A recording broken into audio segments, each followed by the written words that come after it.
In today's video, I'm going to teach you how to activate WooCommerce in WordPress.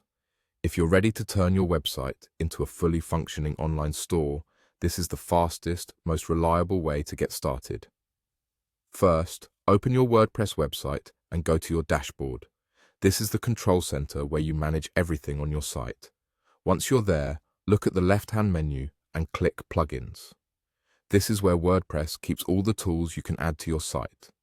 If you don't immediately see what you need, select Add New at the top of the Plugins page to open the plugin library, where you can browse and search.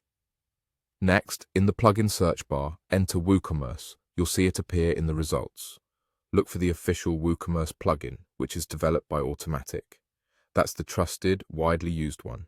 When you've found it, click the Install Now button. WordPress will download and prepare the plugin for your site. Once the install finishes, that button changes to Activate. Click Activate to turn it on. Installing adds the plugin to your site. Activating makes it live and ready to use. After activation, WooCommerce usually opens a quick setup experience. This is your chance to explore the plugin and start shaping your store. Take a moment to look around the new WooCommerce and products items added to your sidebar. You'll find options to review your store details, currency, and location, and to explore shipping, taxes, and payment methods. You don't have to complete everything right away. You can return to these settings at any time.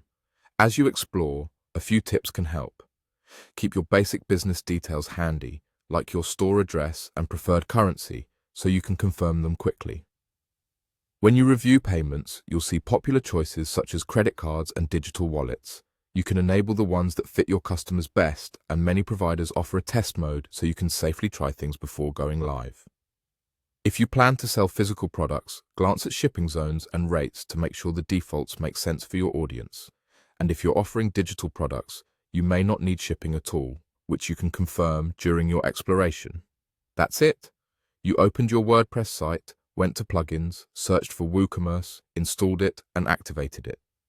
From here, feel free to explore the plugin so you can start setting up your store and payments at your own pace. Take your time.